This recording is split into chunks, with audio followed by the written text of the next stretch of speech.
Hello and welcome everybody, and thank you guys for joining me again. My name is Wilkie and I'm here with another Lost Ark guide. Today's topic is going to be about shillings. Before we actually start, I want to give you guys two quick notes here. First of all, the ways or means that I will show you in this video are just the ones that I use. It's not everything that is possible to farm shillings in this game, but these are the things that I do on a daily/weekly basis in order to keep my shilling count up. Also, another note that I want to mention is that much like gold, shillings are basically an endurance task. It's more about setting up your routes, figuring out the multiple sources of shillings that you can or can't use, especially if you have multiple alts. This will be making much more sense in a few seconds, but it's not usually something that can be brute forcefully farmed 10 hours a day, but much like gold, needs to be done on a regular basis in order to keep you sustained with enough shillings. So before we actually go over the sources, a quick overview of what shillings are used for. I don't think that really needs explanation, but basically buying normal potions, buying your chaos shards, enchanting your gear, filling up your gear, transferring enchantments, repairing gear, all that costs shillings. The main burner, though, at least for me, is going to be the gem rerolling. This is a huge silver/shilling sink. So definitely make sure that before you actually reroll gems, especially higher level gems, that you have a bunch of shillings on your sleeve. As you can see, this one costs 10k shillings. It doesn't sound like a lot, but given that there's quite a few combinations that can roll here, this can very easily break your bank. And if you take a look at that, a level 6 tier 3 gem already costs 60,000 shillings. So this is definitely an increasing cost and would definitely ruin some of your days, especially if you're low on shillings. So with that out of the way, let's get to the first way on how I farm and how you should definitely make a habit of farming shillings, and that is, or that are, your Epona dailies. So if you're unfamiliar with what Epona dailies are, so just looking up a guide, but for those of you who are familiar, you probably heard of this or heard other people saying about the headquarter, Windroses, Lopand, Parcel Island, whatever you want to call this. This is a daily that is very efficient to do and gives quite a few shillings. Like, obviously, if you can see, this is like only 17k, 70k, 19k. This doesn't sound like a lot, but remember, you can do this on any character that you want, and these are incredibly fast once you have the right setup. If you go to the available all and click through, at some point you'll find these parcel posts for Argentine, Northburn. There's a bunch of regions I use. I personally picked those because they are the ones that give you the highest shilling counts. If you take a look at that, Lutheran is 15k, Tortoise 12, Anshu 15, 17, 17, 19. So I use those, and I set them as favorites with the click on the star here. So all I gotta do every time I log into my Soulmaster, for example, is this. So what I then do, or what you then have to do, is visit this headquarters, Windrose's Island, Lopand Island, how you want to call this. I'll show you where this island exists or is located. This is where the island is. So this is just west or southwest-ish of Anshu. This is where Frutoig is. This is where Burn is. So this is how you do. So the first thing that I would recommend is set a teleportation point here. So if you have the traveling book, set a teleportation point here. The other reason why I take those three as opposed to the others, because they are all in the same location. So that means with one TP and a little bit of walking, we can actually get to this place rather quickly. So this is the first step to doing these Lopand Windrose dailies. So now we gotta accept them. Now what you gotta do is head to the respective harbors. So Argentine, Northburn, and Shoeshire. And for that, again, I set up teleportation points. Obviously, having Beatrice's Blessing or another slot in your Book of Wanderings helps tremendously, so I highly recommend getting that. And as you can see, I have the teleportation set there just in front of the NPC. And I'm doing this what I would normally do when I'm not looking at it too much. As you can see, we just click the quest, spam G, clicked it through. Now we're teleporting to the next one. Boom. Another daily done. Last but not least, I TP to my Song of Memories, the stone that I marked in Burn, because this is basically also the hub that I use for this alt. And as you remember, one of the quests wanted us to move to Burn, So this is a very quick and easy and slash, I wouldn't call it budget way, because like I said, you need Beatrice's Blessing and at least a second slot in your Book of Wanderings, but this is very easy to do, and it only takes one route or one time to set this up. All you gotta do is accept these quests, sail to these islands or TP around, go to these NPCs, stand in front of those NPCs, set the teleportation points, and then you're done. And as you can see, we are here with the last daily. Et voila, 3 Epona dailies done, as you can see. And this is one, if not the most efficient way of how you continuously farm shillings. And like I said, this can be done on any alt that you have. Once you have the initial setup done, this is fairly easy. Keep in mind, this scales with item level. So characters with a higher item level will actually grant more shillings. So you may consider maybe running this on your main, or if your main doesn't need any specific materials from dailies, consider running that route as Much well. like your daily Eponas, you can do certain weeklies to boost your wallet a little bit. They aren't as effective as your dailies when it comes to that, but they definitely add up, especially if you do them on all of your alts and you do them regularly. So for me personally, I always choose the Chaos Dungeon one with shillings, especially on my alts, and if I'm feeling like it, I'm doing the cube one. There's also another cube one with some shillings, or if you're feeling ballsy enough, you can do a test path one. It's not the biggest gainer, but it definitely adds up, especially the more alts you have, and the more concise and more reliably and consistently you do it. So the second and probably actually more important source of shillings is, you may have guessed it, Chaos Dungeons. A lot of people seem to underestimate the amount of shillings that you can get from running Chaos Dungeons on multiple characters. Now I know this is not necessarily the most famous task and the most interesting task for a lot of the people, but this is definitely something that I would consider running on as many characters as you can possibly fit in without neglecting any of the more important tasks, but still do it. Just for reference, we currently have 4,820,354 shillings, and I'll catch you guys after my 1 Chaos run on my Soul Master.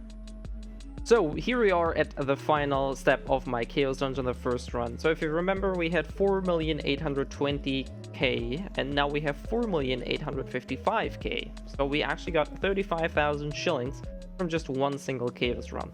I didn't get a bonus floor, I didn't have any bonus relaxation or anything, so this is another 35k that I got from doing 1 Chaos run. You can do 2 Chaos Dungeons every day, so that means another 70k roundabout. It's obviously going to be a little bit RNG, so roundabout 70k plus my Lopand dailies, you can see that I can easily farm over 100,000 shillings every day on my Soul Master, which actually is my lowest character right now in my roster.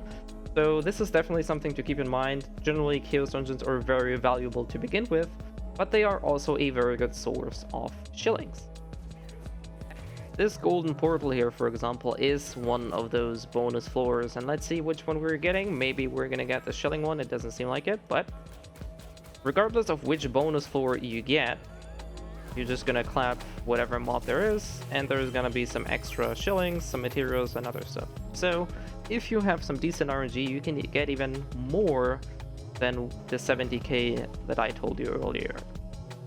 So coming to the next and probably the last of the big things that you can do in order to obtain shillings, and that is the so-called cube dungeons or cube runs. You can see this footage here from my stream where I did a tier 3 cube. That is the cube that you can access once you enter the Papunica region or slash the Papunica item level, but there's also cubes for low levels. If you take a look here, you can enter the cube, the normal cube, then the ancient cube, which is the tier 2 cube, and then you have the guardian cube, which is currently the highest cube that you can do.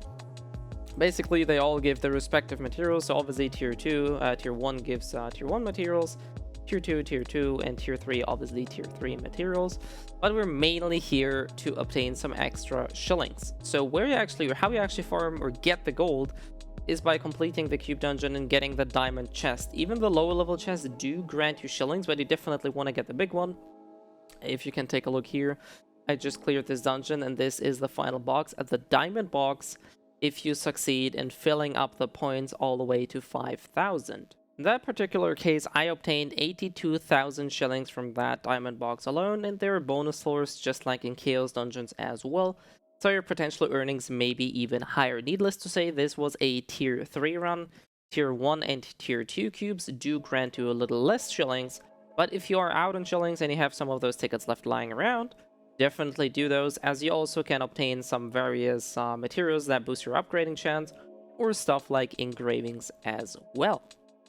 So let's talk about how to obtain those tickets. There are a couple one-time sources. Most of these one-time sources revolve around the tower. As you can see here, there's tier 1 and tier 2. We currently don't have a tier 3 tower, but I suspect once we get that, it'll also be another source for one of these tickets. So as you can see, ticket to Elite Ancient Cubes, and if we scroll down a little bit, we have some boxes where we can choose either Flame Path or Cube tickets, another Flame Path ticket, and further down, as you can see. So this is a one-time thing for every character though. If you desire to farm all of your characters for maximum efficiency, definitely do those. The other, and I think most common source, albeit RNG, are your Chaos Dungeons. Your Chaos Dungeons are a steady source for those tickets. They are, like I said, RNG. As you can see here, these are tier 3 stuffs. This is tier 2, and if you go all the way down, this is tier 1. So both tickets to cubes and tickets to your challenge path can be dropped or obtained in Chaos Dungeons. However, this is RNG. Usually I get around 1 or 2 of those tickets every week, but your mileage may very well vary. So sometimes you may be luckier, sometimes you might not be as lucky, so just keeping that in mind. The last thing that I want to mention is your guild activity / your Silmal crystals. I talked about this a while ago, but your guild exchange is also there for every character, and you can buy these small dungeon explorer caskets, or rather these exist also in a bigger version. These are tier 1 if you take a look at that, elite cubes. This is all tier 1. We go higher up, let's take a look at that. You have a medium dungeon explorer, this is tier 2. You have another one here. This is obviously random, so you won't always get a ticket out of this, but if you have enough Silmal crystals, I definitely recommend buying those. And you also have one for tier 3, so this is definitely another thing that I highly recommend buying every day on your characters, as long as you have those Silmal crystals. These tickets can be very, very beneficial if you are in a pinch for materials or shillings. Definitely try and get those every week as they reset weekly. As you can see, there's only one box for each of those. So that's, if we were to buy those, the biggest one is 1,400. Now we have this one for 1,300, so 2,700. And another 1,000, so roundabout, I think it's more or less, let's say 4,500-ish Silmals you need every week. And once you have that, you can buy all of these boxes every day. Needless to say, I don't actually buy those, or let's just say I don't buy those for tickets, but I'll explain why I buy those in the next segment. Alright, I actually forgot one source that I guess is worth mentioning. However, I don't think it's a very recommendable thing to do. So if you open F4, the cash shop, you also have the black market here, and every now and then you have these boxes here, the Dungeons Masters small casket, which are essentially the same that you just bought for guild crystals, but they are up for grabs for blue crystals as well. I personally don't think they are ever worth it unless you really like to gamble.